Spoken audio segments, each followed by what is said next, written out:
What's up, people? You said you could I could start, but I can't really see the transition. Yeah, I realized If that. that makes any sense. Yeah, I realized that. It was too late. Yeah, all good. You're what's happening, fam? That's funny. How we What's up? feeling? How we doing? We're back. We see you guys in the chat. What's up, Gator? Says smash that like button. Yes, be a friend as we start the stream. Hit that like button. What's up, Kyle? We are back. What's up, Brandon? Excited, ready to do a mock draft with you guys. Get caught up. I know people are probably going to have some questions. Zach, how do you feel about this? How do you feel about that? Excited to talk about those. 31 days until kickoff. I mean, we are getting close. It is coming up. It is approaching. Um, Yeah, that's got pretty back. wild. Got back.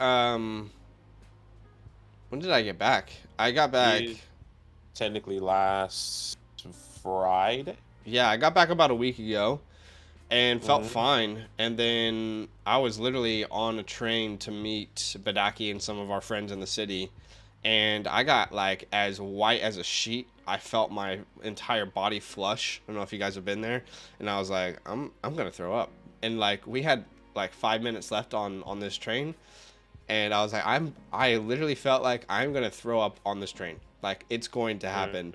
And then we finally got Right. there. I made it, and I ran to the bathroom and just puked, and my body went downhill from there. I think my body was it went up and then it went down, and going traveling and everything. My body was just like, when I came back, I think I didn't realize how much stress was built up, and I think it all just kind of released at once, and I got super sick. Like I hadn't been that sick in a long time. Still about 70 to 80% of my normal self, but pushing through. Yeah. Thanks, Andrew. Appreciate that. Dan is here. Throat's okay now. Yeah. Throat's okay unless I talk a bunch. So it'll be interesting to I get know, through the right? week because I'm gonna have to be talking a lot. There's gonna be a lot of talking, so we'll see how we go. Yeah. What's up, Lazy? How Be you feel all about right. JMO now? Yeah, I haven't seen the video that you're referring to, but I'm still all in on Jameson Williams. Definitely still all in on his price point. I mean, he's still so affordable, and there's not much risk when you look at the prices that he's going for in Dynasty. I mean, you can easily attach a second round pick to like a mid veteran and get a Jameson Williams right now. Like, there's not much risk in trading for him. Still believe in his upside. Still believe he can be one of the most dynamic players in the NFL. And excited to see him in preseason. You guys know Yeah, he's supposed to get a lot of work. I'm not a huge like when it comes to camp tape or highlights or videos. I think it's worthless. I think most of camp hype is worthless unless there's like just one consistent drumbeat just constantly going in one direction for a player from multiple sources. Oh, that's Elijah Moore. Yeah, Elijah Moore is definitely one of those players. I 100%. No, I actually agree with you.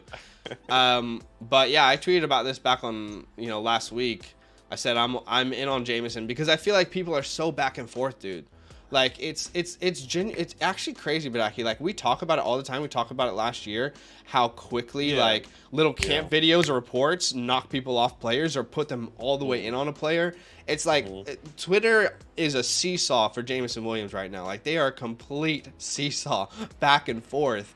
And to me, it's just like, do you believe in the player or do you not? Because one report saying he's either like there's reports saying he's going to be the best player in the NFL. There's reports saying that he's a bust. Like, regardless, no one really knows yet. But do you believe in the player? Do you believe in what he could add to this offense and the system that he's in? So I just said it once and for all, like, hey, I'm all in. Like, you can see how I am in right now. All those, And I think all where it says drop, those are leagues I have Jameson Williams. So I'm completely in on him still, and excited for him to be in the system. He's the perfect fit, I think. Yeah, when it comes down to like JMO, I think a lot of people, when they think of the way he is the way you think of fantasy, it's like you need to get over hurdles, and he hasn't even gone on the field to get over the hurdles, the field hurdles. I guess that's how the best way I can picture it and say it. Because like yeah, he tore his ACL, wasn't going to play his full rookie season, and then he gets suspended in the first 6 games. People are like, whoa, like is this guy ever going to get on the field? Yeah. It's like, yes, he's going to get on the field, and he's still as great as you probably expected him to be before he tore his ACL. You just got to continue to ride with that. So two things I've noticed a lot this offseason in particular, Badaki, is like two things that every dynasty analyst will preach is patience. Well, number one, that's until they have to be patient. Right. And the second thing they preach is betting on talent, not situation, until they have to bet on talent and not a situation. It's hilarious to me. I mean, those are the two things that most dynasty analysts will preach, regardless of what they think, until the cows come home, until they actually have to follow it up. So yeah, I have no reason to move on Jameson, and I have no reason to move on Treylon Burks. I tweeted out about Treylon Burks as well. I still think he's a huge buy. If anyone knows this scene from The Office, stop trading for Treylon Burks. You know what? I'm gonna trade for him even harder. I still think he's a great buy. Still think he's an incredible buy. In fact, this sort of dip, I texted Badaki about it a little bit, or maybe I put it in a group chat. I was like getting slightly, and like this is on me, I shouldn't have like ownership of a player, but I was getting slightly frustrated at how many people were getting on the Treylon train with me this year. Like I started to see too many people be like, yeah, I'm in. I'm like, oh, yeah, like, I don't want that many people to be in. And the D-Hop signing is a perfect, like, you test if you actually like this player or not. If you like him, you'll buy him in Dynasty. If you really don't, then, you won't. So, anyway, still in on those two players. Obviously, you have to adjust your expectations for Treylon this year in redraft. But I still think he can be a fantastic value, and his ADP is just getting more and more affordable. But why don't we go ahead and do what we're here to do, and I'll keep answering some questions.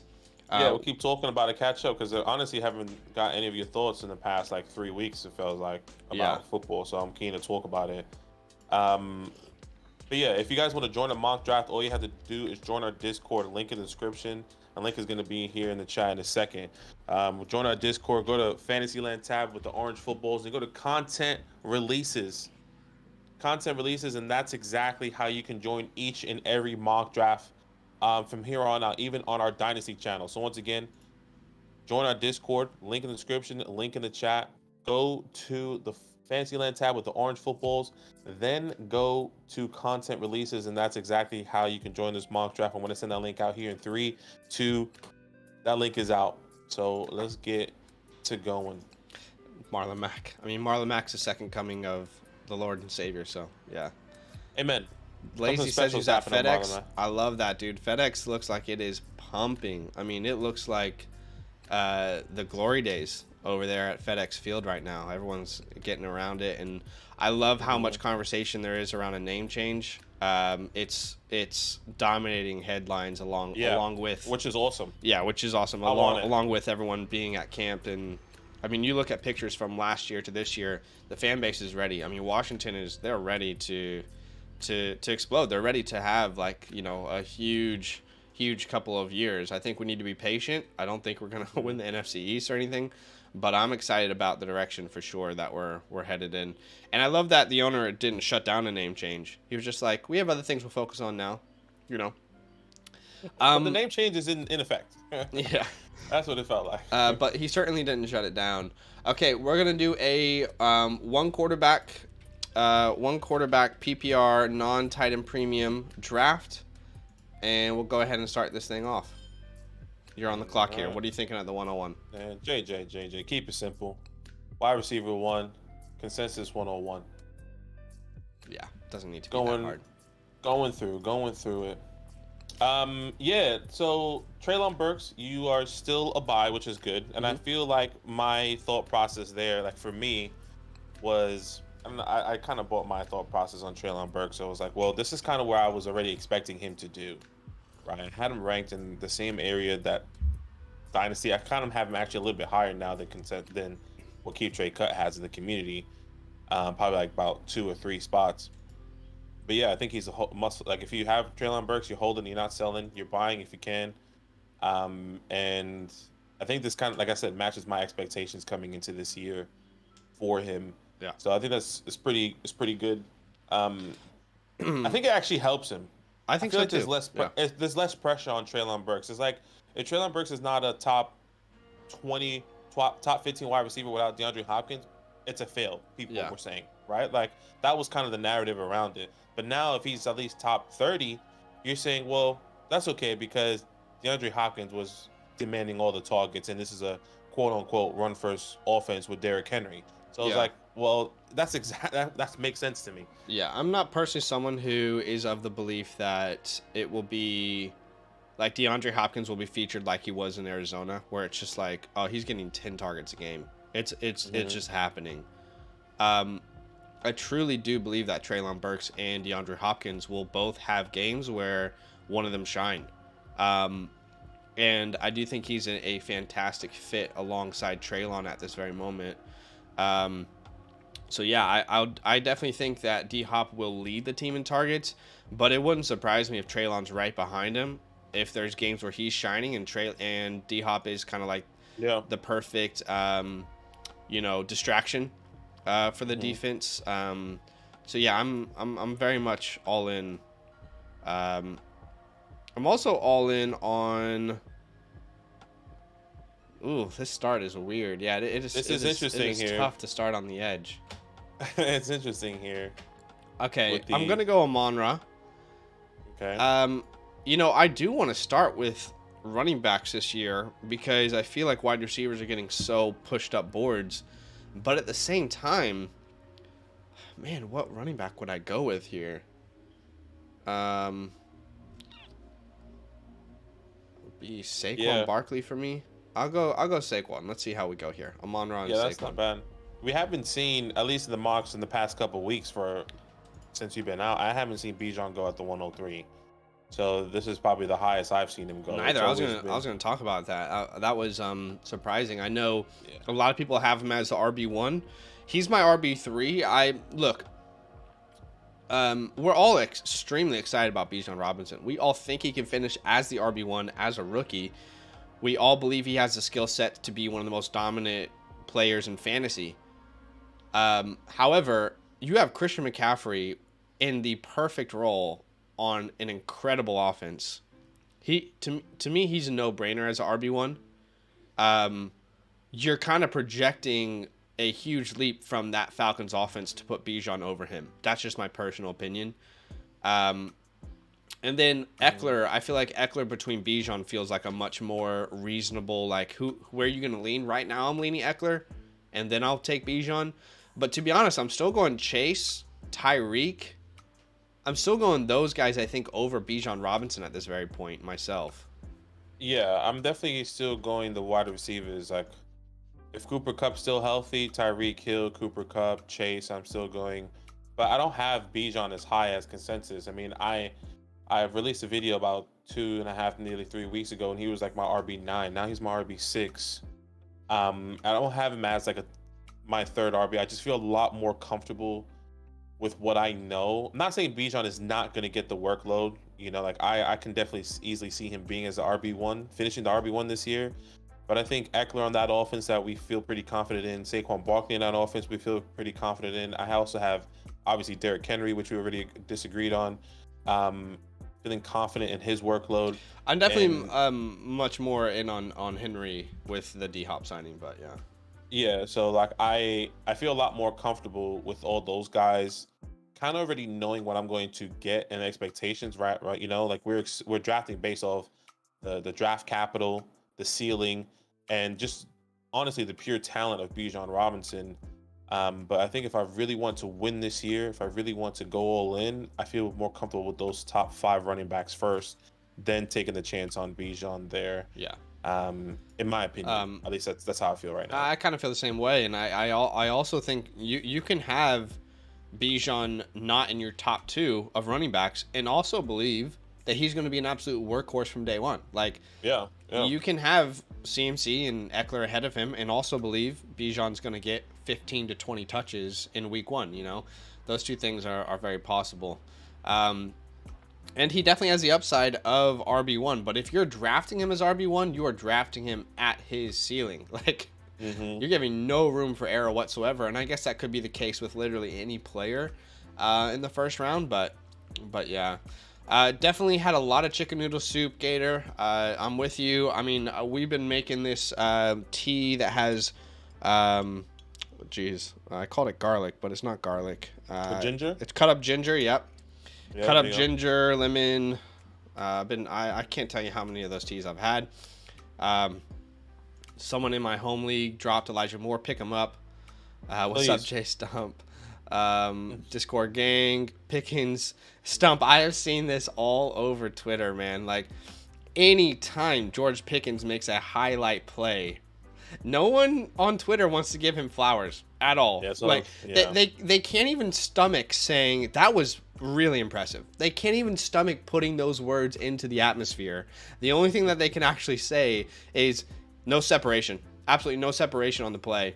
I don't know if you saw this, but I tweeted out because there was a highlight around of AJ Brown going around, and I said if this was George Pickens, every analyst on Twitter is saying there's no separation. That's the only thing they would say. They wouldn't say how good of a catch it was, how it was through contact, how he contorted his body. I don't see any separation. It's like, okay, all right. Yeah, it's like, okay. I mean, yeah, you're right. On that play, there wasn't separation. Some wide receivers win in different ways. That's really hard for people to hear, because a lot of people out there are like, if you can't separate 5 yards, you're not worth anything in the NFL. I'm sorry, which a lot of people have made a career off of contested catching. So just celebrate, celebrate greatness. Like it's okay to say that was a good play. Yeah. I think they always, the Twitter sphere, excuse me, the X sphere, the X world. They wanna Don't get me put started people on down. that. How stupid is it? I mean, Yeah. it's just, I don't know. It's just so dumb. You know how like I like Devonta Smith there. You know how when there's like hypotheticals thrown out with your friends and stuff, and they're like, "Hey, if you won if you won the lottery, let's say you walked away with $300 million, what would you do with it?" And they say a bunch of stupid shit. They're like, I would tell everyone, I would go to Disneyland, I would buy all these cars for my whole family, I'd buy everyone houses. Like, Elon Musk's life is basically, what would you do if you won the lottery every day?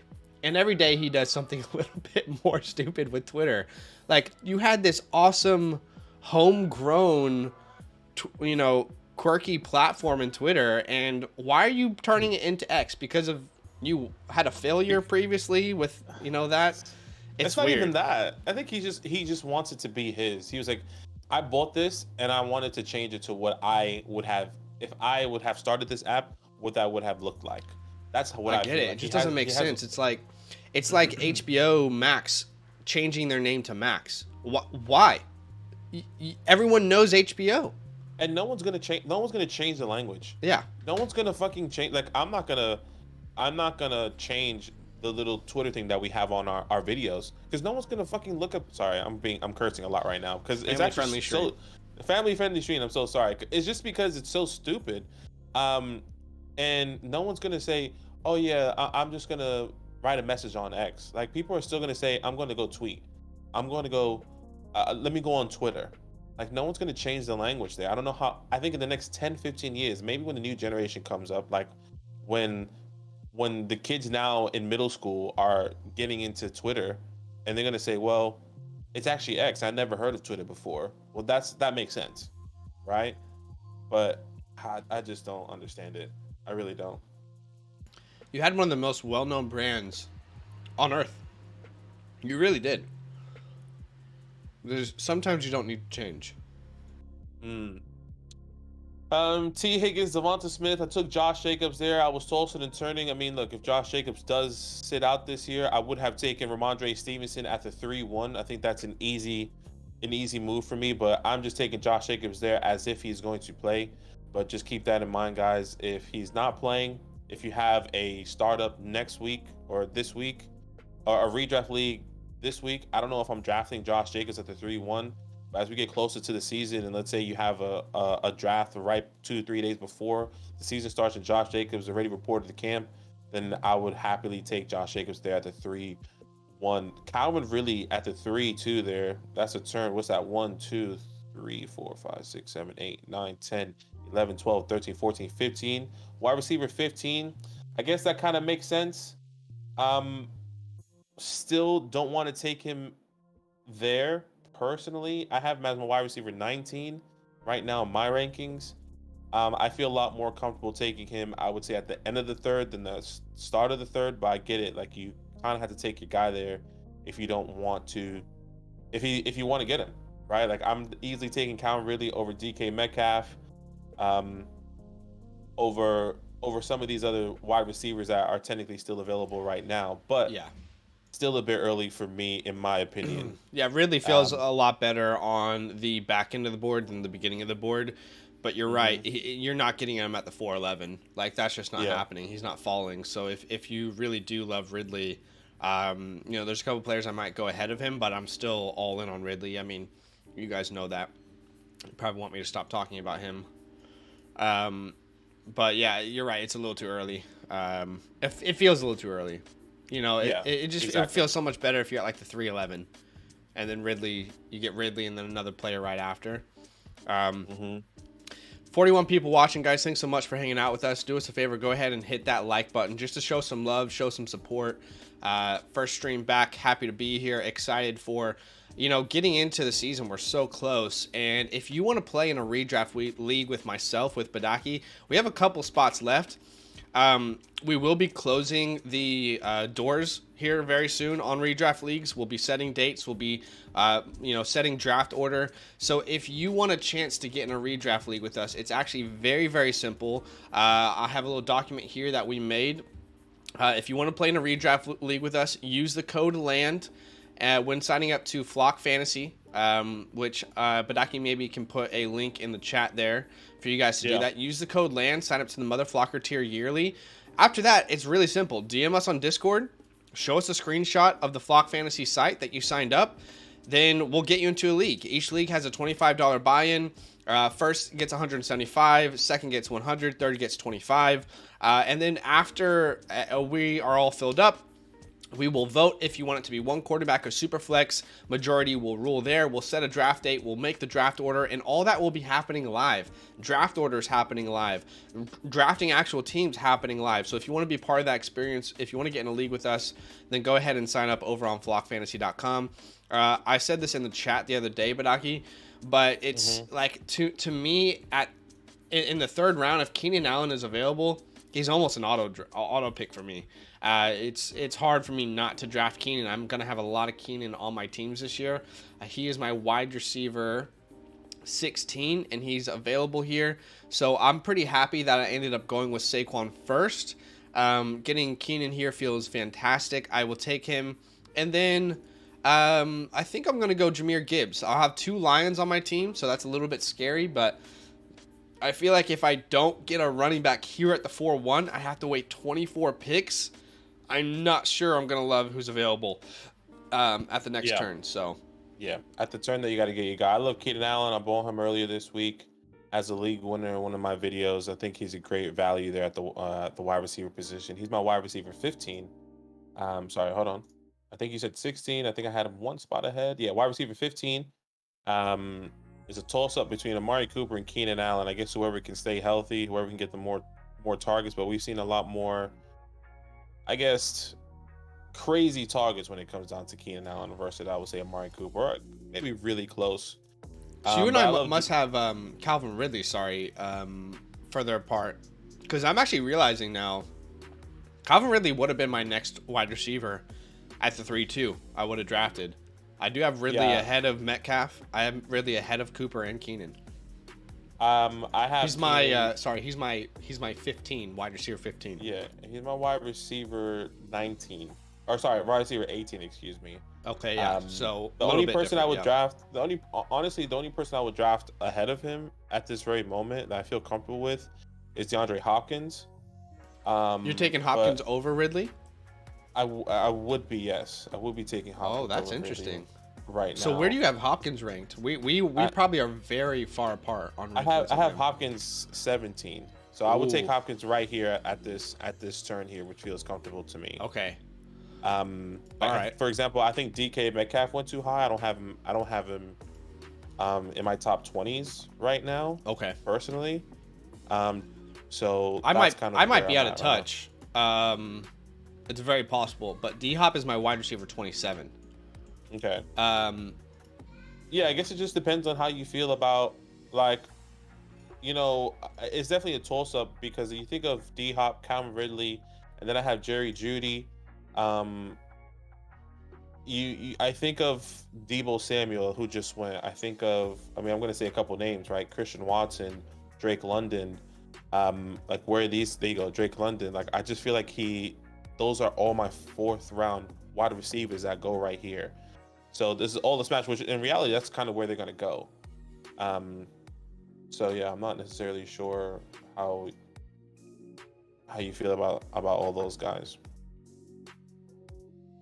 Wide receiver 18 in this mock. sorry, I don't want to talk with food in my mouth. No, you're chilling. You're chilling. Yeah, so to me, if you have D Hop inside your top, where did you have him ranked? I have him. My wide receiver 17. Okay. So wide receiver 17, like the way I would view that is if you have him at 17, where do you have Treylon then ranked? I have Treylon right now. My wide receiver 35.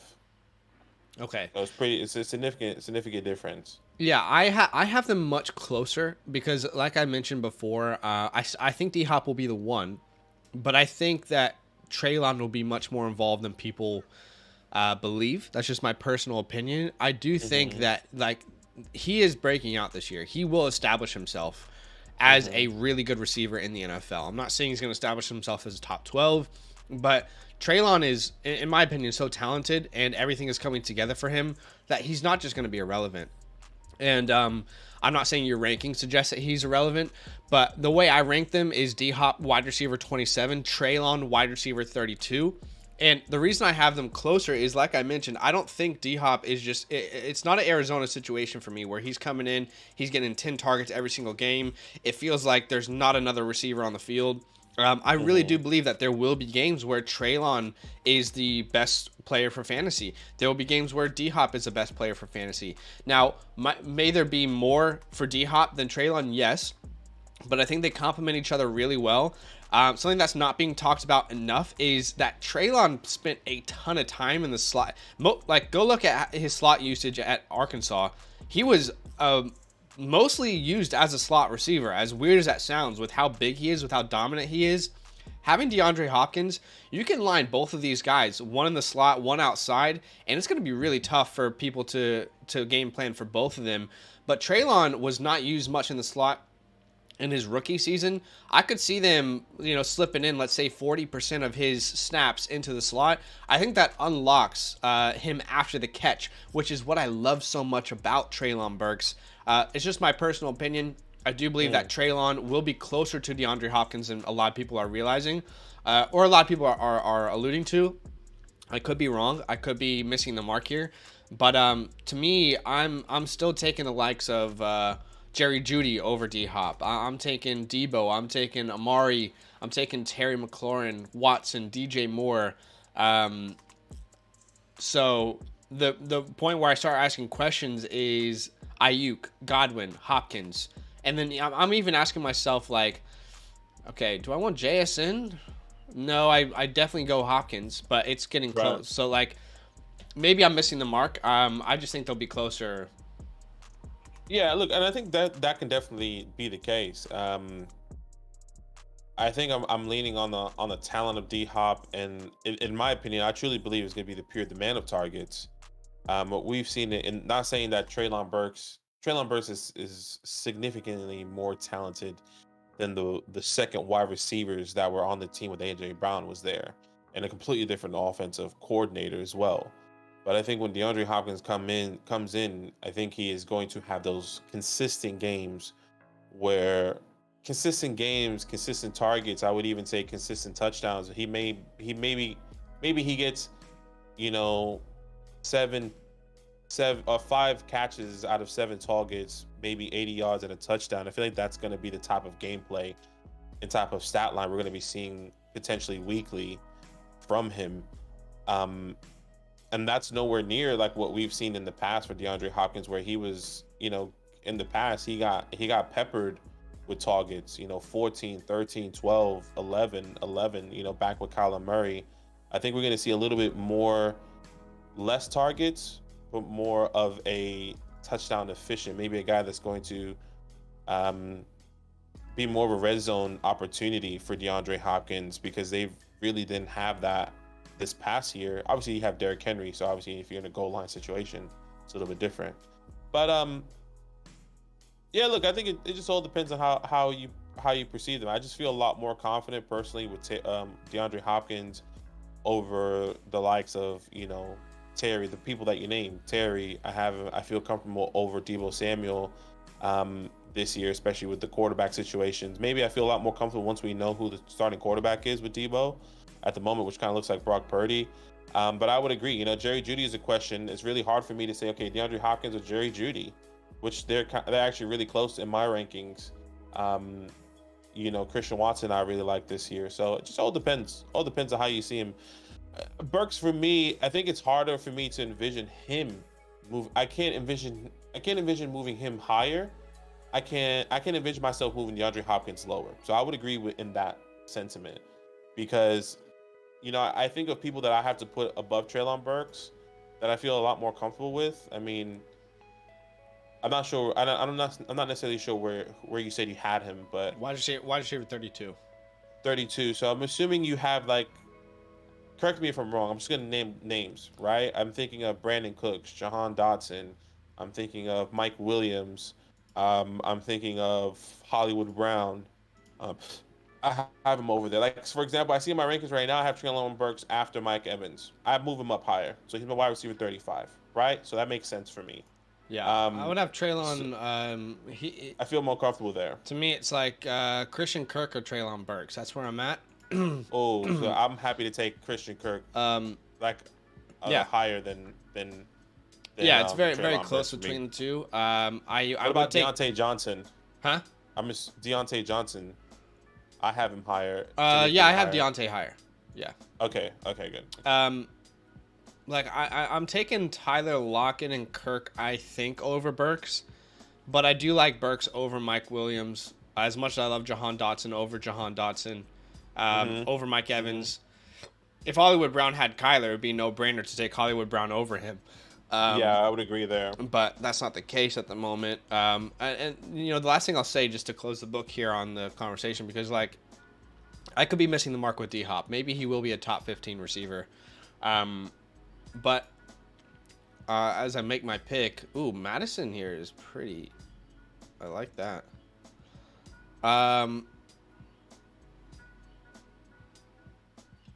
Okay. Sorry. Let me make my pick here. You're chilling. I'm gonna go Justin Fields. I feel like he's a league winner at one of those. And Darren Waller. I know that's kind of weird. Back to back, two single positions, but those guys both to me feel like potential league winners at those onesie spots, and I think they're both really good value where I drafted them. Some people would disagree. That's okay. Darren Waller, my tight end 3. I get him as the tight end. What is that, 6? 6. Yeah. Happy with that. But the last thing I'll say on the Treylon DeAndre Hopkins thing, it's my personal belief that there hasn't been a wide receiver 2 like Treylon Burks ever on a DeAndre Hopkins-led team. You've had a Will Fuller. You've had a Hollywood Brown for a couple games. I think Treylon is a more dominant receiver. He projects to be when he reaches his prime. If he breaks out this year, for example, I think he's a more dominant player than D-Hop has ever been around. And I could be missing someone, but I don't think there has been like another wide receiver like Treylon on the opposite side. And in the areas that D-Hop is good, like we said, contested catches, Treylon's very good in a lot of those categories. Like, in the red zone, you're going to be looking for Treylon a lot. Like, he's a good contested catcher. So, yeah, I mean, let's see. I think they're closer than people think. And, yeah, I mean, we'll find out. Yeah, we'll definitely find out. So I'm excited to see. I mean, honestly, we're talking about this, and it's only weeks away. That's what's crazy about it. I mean, obviously the whole off season has been 2, 3, 4 months. It felt like forever, but like it's around the corner. We're getting some more preseason games this weekend, which is also really exciting, even though it means nothing. But it's just good to see some of these rookies on the field. It's good to see these guys in action. So I'm excited for it. And there goes Michael Pittman, George Pickens off the board. Some of these wide receivers. I'm trying to see it. So Tebow fans here going. Lazy Bones, sorry, said he was at FedEx and he put a photo in the golf league chat. Let's have a look at this. Oh, did he? Yeah, let's see. For Beyonce concert. Hey. Man, that looks weird with all the Washington colors. But obviously, like when it fills up, you won't even see or notice. I bet that was a fun time. Yeah, Beyonce probably killed it, yo. Mm-hmm. That's cool. That's awesome. Okay, so Lockett goes. I just wanted to see how Tebow fans' team goes here because he goes Tyreek Hill, then he goes 3 running backs and tight end. So he just got Tyler Lockett there. Not bad. Christian Kirk, James Conner, DeAndre Swift off the board. I'm hoping for somebody here. I am hoping for somebody.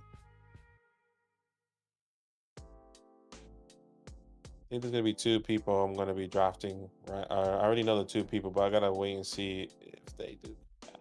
Let's see. 3, 8, 10. All right, trying to keep up with the chat.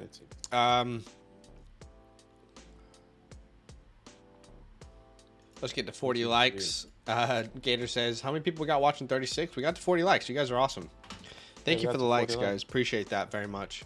There goes one. Alvin Kamara. We're going to have to change it to 30 seconds on the clock at your pick. Reason being is because we have a meeting at in about 20 minutes that we should be at. 20 minutes. So we're going to change it to 30 seconds on the clock, guys. Yeah. Okay, so the person that I wanted was Alvin Kamara. I think that's a good segue to now us knowing his news. I'm gonna pivot here though, and I'm gonna go Deontay Johnson and then Jordan Addison. But yeah, Alvin Kamara gets suspended for 3 games coming into this season. You know, kind of went right in the middle of what we both believed. I thought it was 2. I think you thought it was minimum of 4. He gets 3. Yeah. I kind of like him here at this price at the 610 personally. I think he's going to return that value.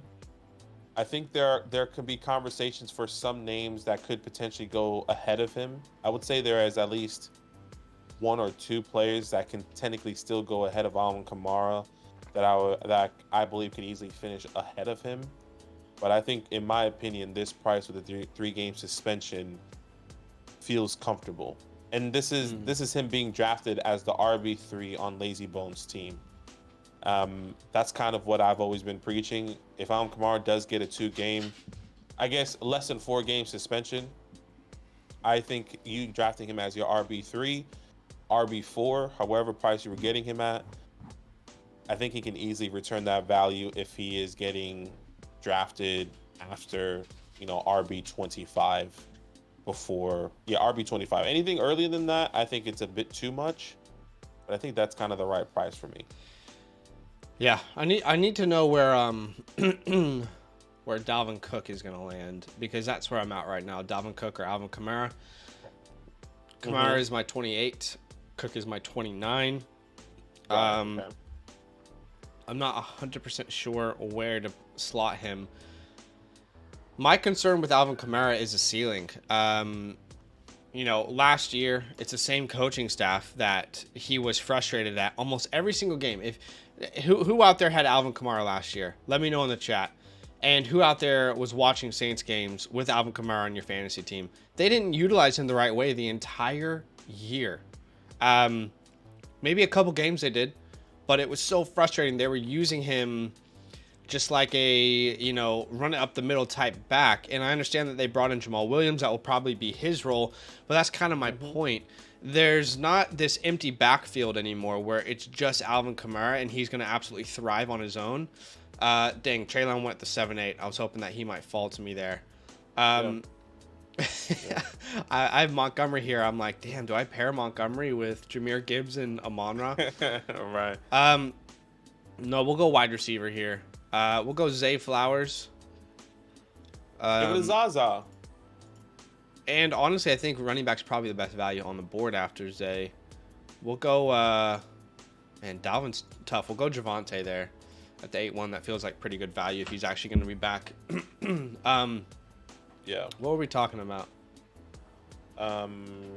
You were talking about Dalvin, or how Alvin Kamara wasn't being utilized, the coaching staff. I mean, dude, it was so frustrating. It was so excruciating watching Saints games, seeing how that staff was utilizing Alvin Kamara.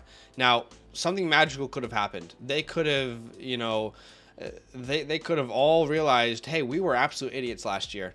Maybe that's why they signed Jamal Williams. Regardless, it's not David Johnson that you're competing with touches for anymore.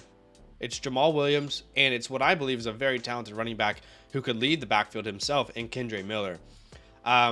So I think goal line opportunities absolutely should be in question. That, like, Jamal Williams showed to be like one of the best goal line running backs in the NFL last year. When you're inside the goal line, do not be surprised when, oh my God, here comes Jamal Williams. He takes the touchdown away from Alvin Kamara. So Alvin Kamara has always thrived through the air. This coaching staff showed, like, almost felt like on purpose. They showed like they had no intention of using Kamara through the air. That could change. His role could be different. So at running back 25, if you get him anywhere RB 25 to 30, I'm fine with it. But if he starts to rise like to RB 20 or something, I'm just not excited about it. I would agree there. I think that you will see the first couple weeks, this team is going to be fine without Kamara. They will be fine with Kendre Miller and Jamal Williams. They're going to be just fine. They really will. Alvin Kamara at this point of his career is going to be best suited as a how you would use DeAndre Swift, how Swift was used in Detroit. So we'll see. But the other thing that's concerning is like every analytic from Alvin Kamara's game last year would show you that he is very much on a decline. Maybe I'm wrong. Maybe he comes back after the suspension and he gets 17 touches, I struggle to see that happening myself. I think he's more of a 12 to 13 touch per game back, and that's still very valuable, but the upside I think is a little bit capped with those other guys there. And also, this team was trying to trade him. Like, it's the same team, same owner, same coach. I don't know. Yeah.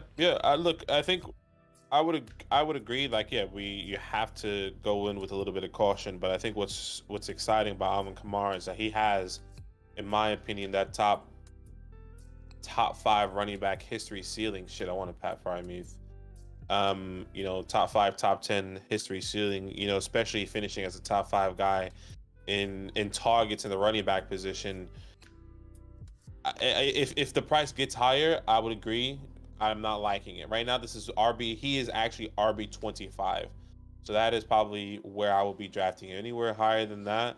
And I still have people over him. Like, I still have Rachaad White over him. Yeah, that's what I was gonna say. Dalvin Cook is still in question.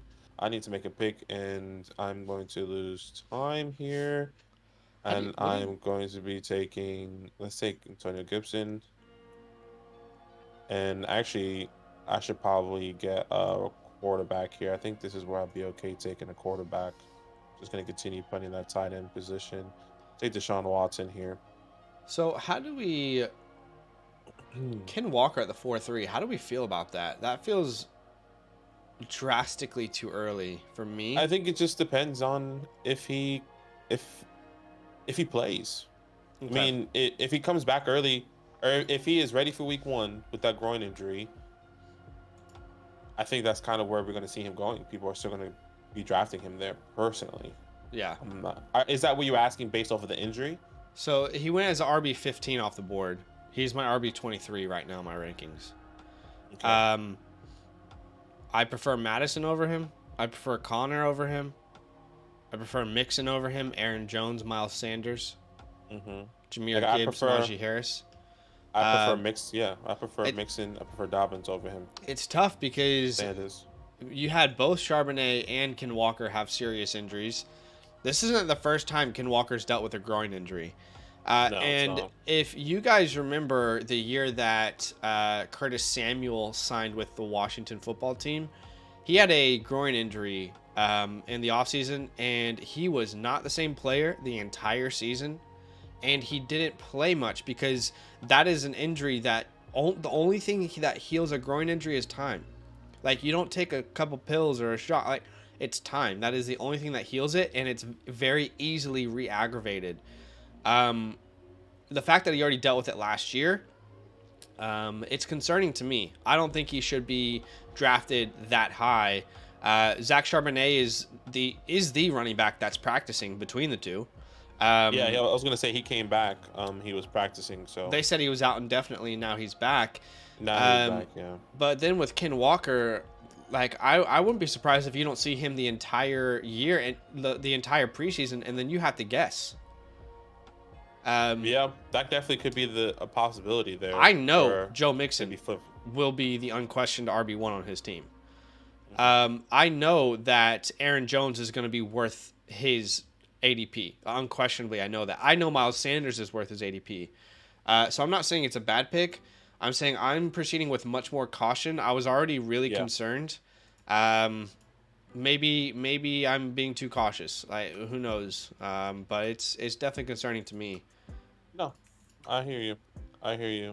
I think there's a couple. I agree. You know, I have Mixon, Dobbins, Sanders over him. But I think if you're coming into this season and Walker's healthy, it's gonna be hard not to draft him there, or at least in this fourth round, right? Sure. Yeah. It depends on where he goes, I guess. Yeah, for sure.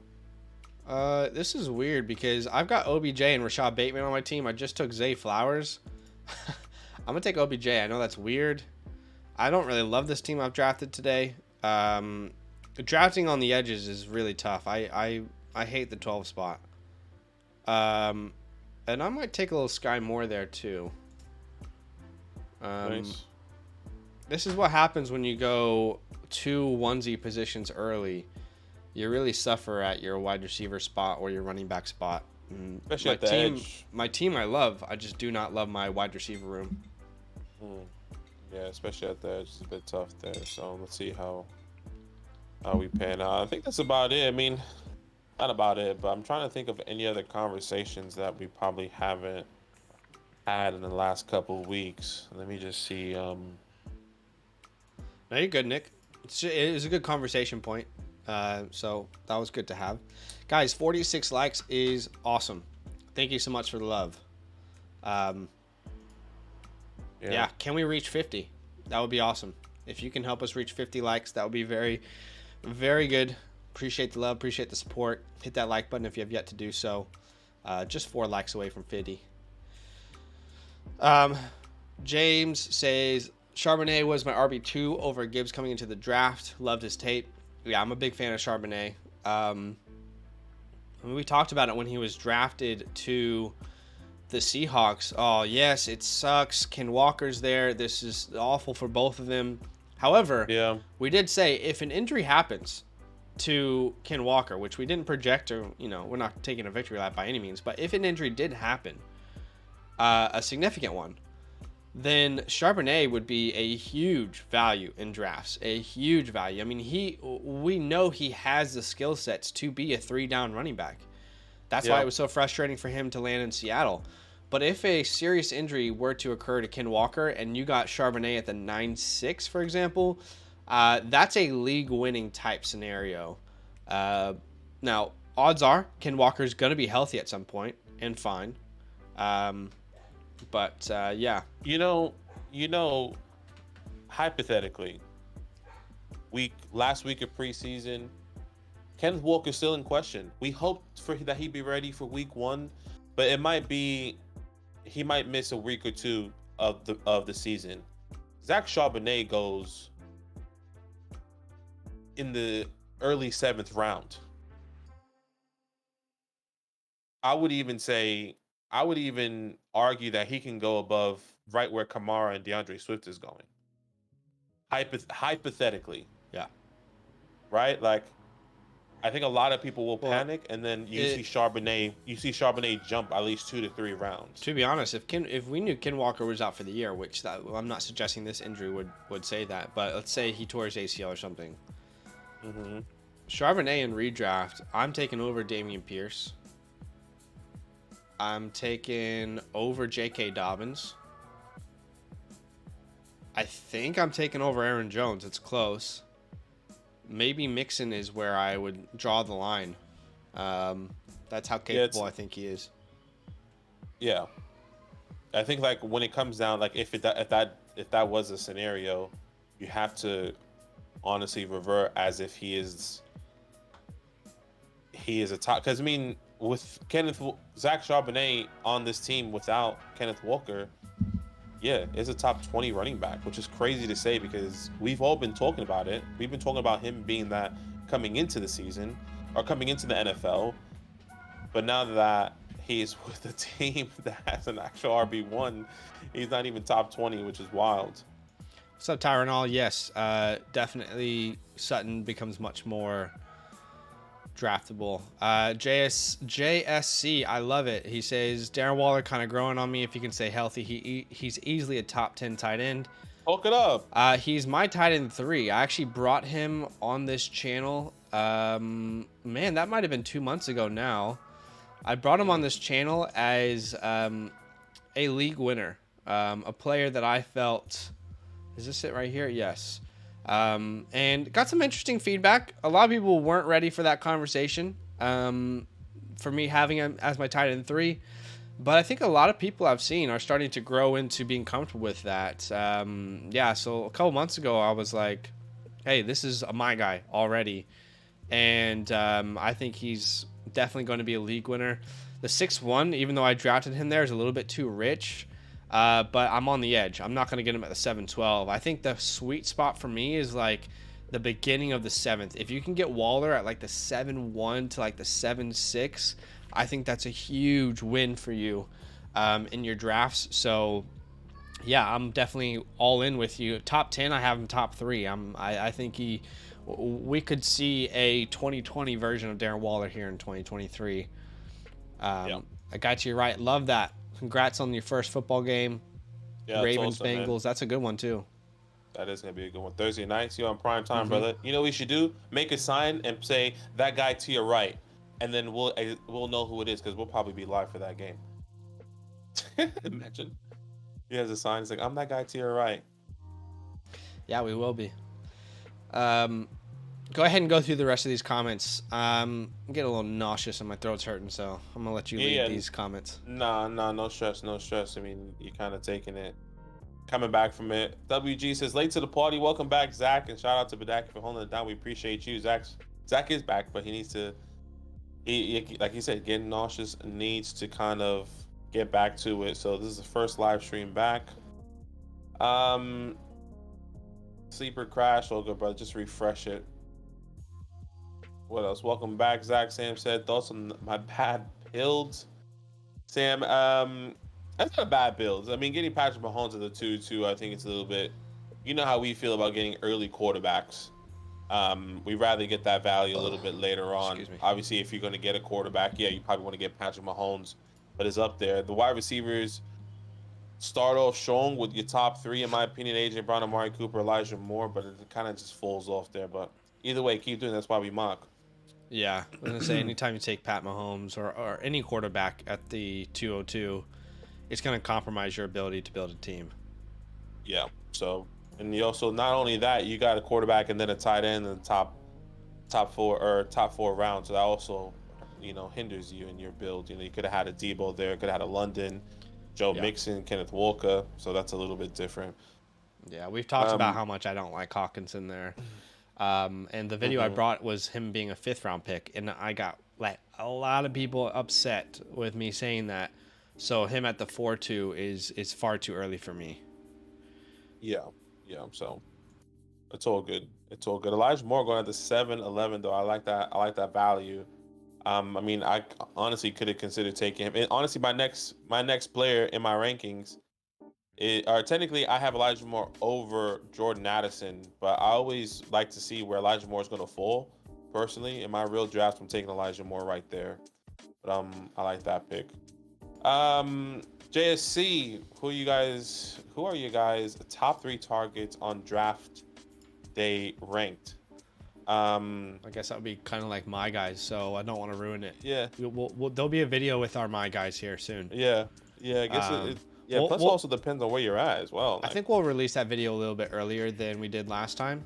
It should be coming in the next couple of weeks, actually. Yeah, I mean, it would suck to make a video and then someone gets injured, but yeah, I think last time we did it, we did last week earlier. Preseason. Yeah, it needs to be earlier than what we did last time. It's not helpful unless we say it earlier.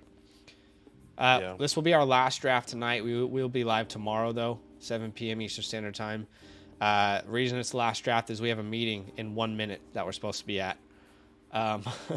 With all the crew over at Flock Fantasy, we're all gonna meet up. I mean, unless you want to make this the last round, I mean, just end it at the 12-12. Yeah, we'll go ahead and end it here. Yeah, but we'll definitely be live tomorrow. I'm doing another month, guys, so definitely continue that, and then we'll start doing some like goals.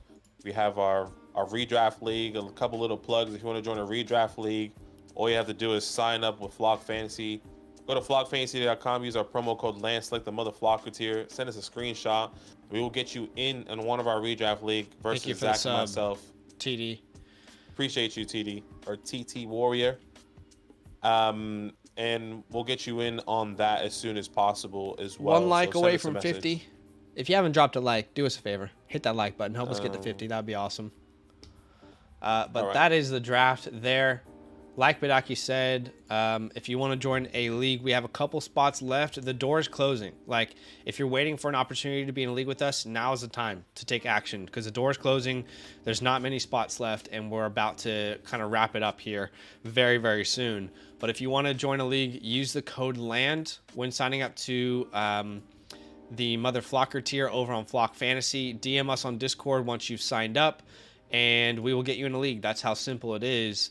Not anything too hard to it. Thank you for the likes. We did get to 51. We'll be live tomorrow night if you want to hang out with us. So turn your notifications on for the channel so you don't miss out. Good content coming out this week. You can follow us both on Twitter if you like. My Twitter I'll put in the chat. And then Badaki's I'll also put in the chat. Let's see here. Can you still find me? No, for some reason it's so weird. I don't know why. Here's Badaki's. You can follow us over on the Twitter sphere if you want to see us tweet out random things and takes. None of that X stuff. Oh yeah, I forgot. It's X. Anyway, appreciate you guys. Subscribe if you haven't subscribed. Like if you haven't liked. Everything helps the channel. And we'll see you guys in the next stream tomorrow night. All love. Love.